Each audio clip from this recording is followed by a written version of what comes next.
Quand je me regarde dans le miroir, je me dis, voilà, mon mood, il change. Hein. Je suis belle, j'ai porté tel habit, j'ai confiance en moi. Aujourd'hui, l'apparence ne reflète pas forcément la personnalité. C'est un peu compliqué de parler de ton business et que les autres en parlent. Ça marche toujours, forcément. C'est-à-dire qu'il y a beaucoup de métiers aujourd'hui qui vont, dans quelques années, qui vont disparaître à cause de l'IA. Prends soin d'elle alors que chez toi, c'est le bordel. Donc, en gros, c'est un gros danger parce que l'intelligence artificielle aujourd'hui, ça peut être un outil dans un bon sens, aider à optimiser des tâches, gagner du... Tu n'es pas organisé alors que dehors, tout ce que tu montres, c'est beau, c'est carré, c'est bien rangé. Un peu difficile aujourd'hui de faire la différence entre le vrai et le faux parce que, en fait, l'IA avance et a un rythme ouf. Hello et bienvenue au podcast Samu Studio. Aujourd'hui, j'ai le plaisir de recevoir une créatrice de contenu qui inspire au quotidien. Bonjour à tous, je remercie Samu Studio de m'avoir invité sur ce plateau. Première question est, qu'est-ce qui te passionne ou te motive à devenir une créatrice de contenu? Alors, je dirais partager ma passion, ma créativité, surtout mon imagination. Parce que aujourd'hui, on est dans un monde où tout le monde copie. Tout le monde fait comme tout le monde. Donc, apporter cette touche d'originalité, de créativité, surtout que je déborde d'imagination et j'aime bien exprimer mes idées à travers la création de contenu, à travers mes posts. Et quand j'ai commencé les réseaux sociaux, par exemple, je postais des photos de moi, des photos de où j'allais. Et avec le recul, c'est plus pour le business, je travaille avec les réseaux et surtout, comme j'ai dit précédemment, je l'utilise pour exprimer ma créativité, mes idées et partager ça avec ma communauté ou des gens qui se retrouvent dans ce que je fais. Quels sont les défis que tu rencontres dans ton métier? Bon, j'ai parlé tout à l'heure d'imagination. Parfois, créer du contenu, ça demande beaucoup de temps, d'énergie, d'imagination.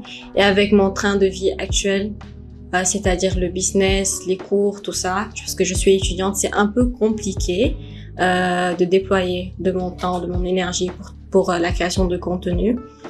Mais vu que, comme je l'ai dit, c'est par passion, j'aime bien partager ce que je fais, j'aime bien partager les idées avec les gens de ma communauté. Donc, le premier ou principal blocage, c'est le manque d'imagination par moment. Le manque de temps ou le matériel adapté parce que aujourd'hui, on voit sur les réseaux beaucoup de créateurs de contenu qui ont du matos, qui ont du matériel et qui créent du vrai contenu.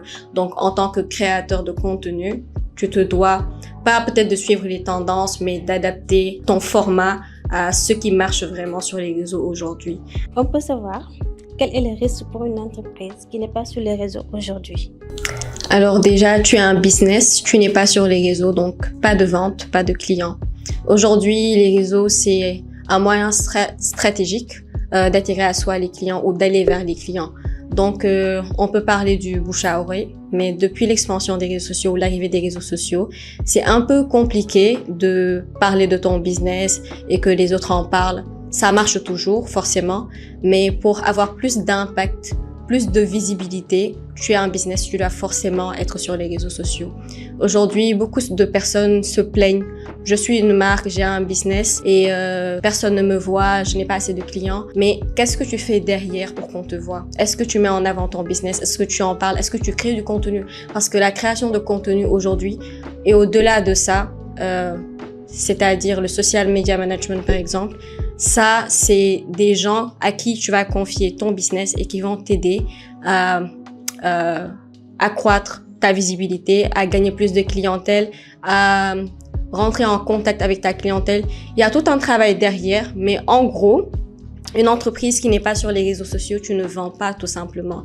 Personne ne te voit, tu n'es pas visible, donc voilà. Et surtout aujourd'hui, le monde est digitalisé. Oui, en fait, parce que vu que tout est digitalisé, tu as besoin d'être sur les différents réseaux sociaux, sur les différentes plateformes sociales pour essayer de gagner en visibilité, aussi avoir plus d'impact dans ton business.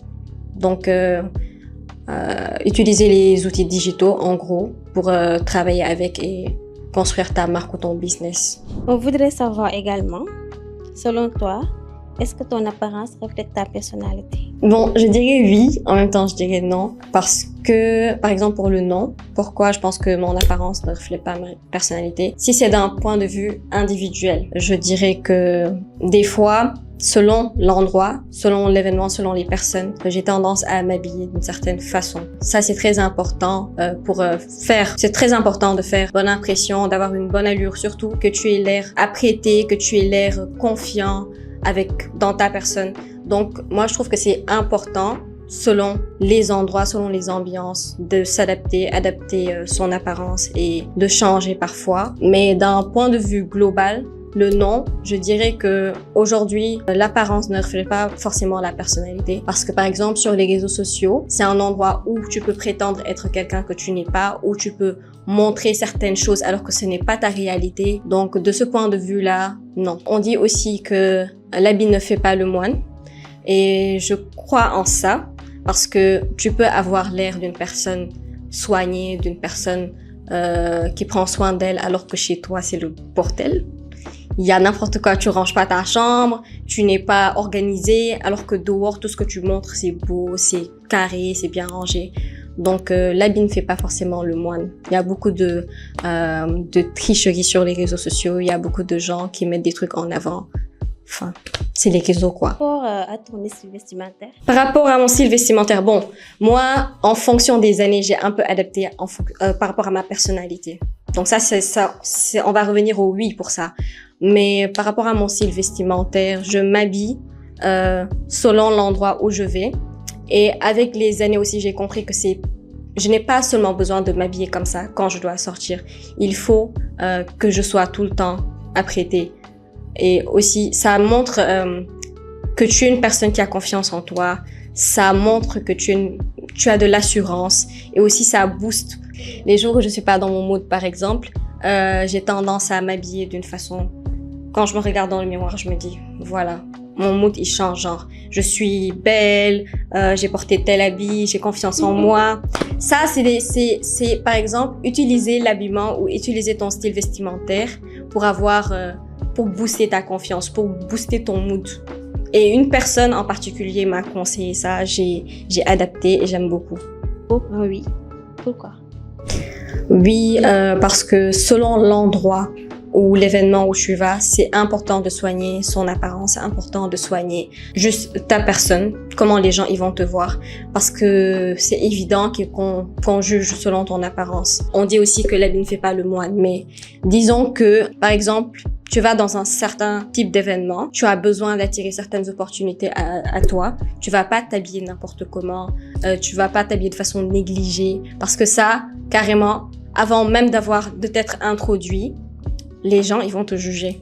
Donc, disons que ton apparence, c'est ton introduction. C'est ce que tu dégages, c'est ce que les gens voient en premier. Donc, c'est important de soigner comment tu t'habilles. Déjà aussi, ça reflète ta mentalité, ça reflète ton état d'esprit. Parce qu'une personne qui se néglige, c'est une personne qui n'a pas confiance en elle, c'est une personne qui n'a pas assez d'assurance. Donc, une personne qui n'a pas assez d'assurance ou qui n'a pas confiance en elle ne va pas attirer certaines opportunités ou plutôt ne va pas faire bonne impression au niveau de certaines personnes. Disons que les gens ne vont pas accrocher ou te faire confiance parce que tu n'es pas une personne qui dégage de l'assurance. Juste ton apparence, ça parle à ta place. Donc, c'est une question d'énergie. La première énergie que tu lances quand les gens te voient, la première impression que tu donnes quand tu rentres dans une pièce. L'apparence est très important. Si je comprends, le style vestimentaire joue aussi sur l'apparence. Oui. Okay. On entend beaucoup parler de l'IA aujourd'hui. Est-ce que tu travailles avec et comment tu l'utilises dans ton quotidien? Donc, j'utilise l'IA au quotidien, en général au taf ou bien le business ou à l'école parce que déjà, ça t'aide à gagner en temps et ça t'aide à être plus productif. Là où tu pouvais passer ça tout le monde le sait, c'est plus nouveau pour qui que ce soit. Là où tu devais peut-être prendre 2 heures de temps pour faire une tâche, l'IA te le fait en 2 minutes, 1 minute chrono. Donc, tu gagnes plus de temps et tu as le temps de t'attaquer ou l'énergie de t'attaquer à autre chose. Donc oui, je l'utilise tout le temps, pas au début quand ça venait de sortir. Surtout ça, GPT ou bien? Il y a différents types d'IA. En général, tout le monde connaît ChatGPT. Enfin, il y a que ça parce que j'utilise. En fait. C'est plus connu, oui. Mais il y a d'autres types d'IA qui vont t'aider aussi selon le domaine dans lequel tu es à optimiser tes tâches, à aller plus rapidement, être plus productif. Il n'y a pas de danger. Parfois, on voit les IA aujourd'hui fait beaucoup de dégâts. Énormément de dangers par contre. Un peu difficile aujourd'hui de faire la différence entre le vrai et le faux. Parce que, en fait, l'IA avance et a un rythme ouf.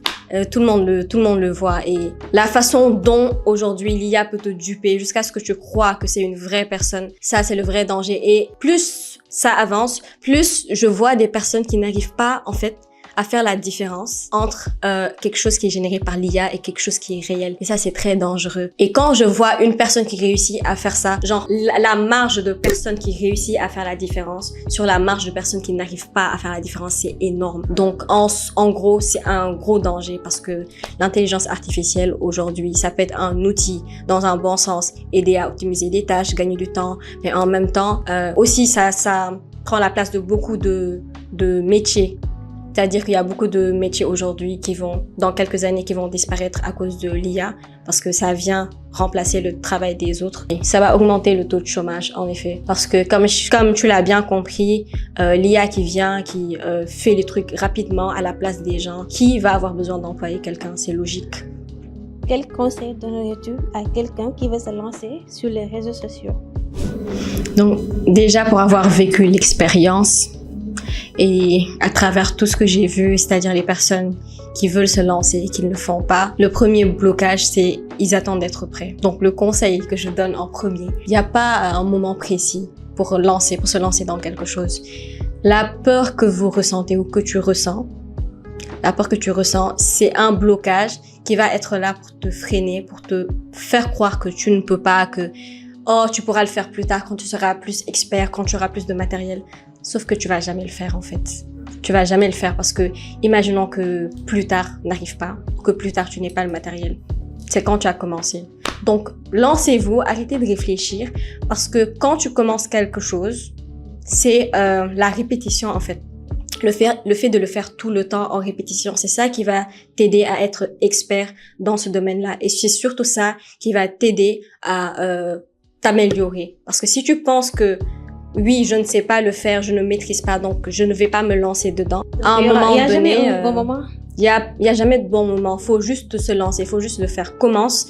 Même en général aussi, le deuxième point, c'est les gens se disent je n'ai pas les moyens, j'ai pas un bon téléphone, mon téléphone il est pas clair. J'ai commencé les réseaux sociaux, j'avais 4 téléphones, j'avais même pas d'iPhone. Petit à petit, mais L'iPhone, tout le monde opte pour ça parce qu'il y a beaucoup de fonctionnalités, surtout la caméra, c'est très clair. C'est pour ça que les gens courent derrière. Et aussi, ils ont un bon branding. Donc, en soi, n'attendez pas d'avoir une bonne caméra, un bon appareil photo. Si tu as envie de faire quelque chose, commence avec les moyens du bord. Commence avec ce que tu as. N'a pas besoin que ça soit parfait. Merci Kanel pour cet échange. De rien, merci à vous. Et de tes réponses sincères. Je te souhaite une très belle carrière. Merci beaucoup. C'était Fatima. Merci pour votre écoute. N'oubliez pas de vous abonner, liker, de commenter et surtout de partager. On se retrouve au prochain podcast.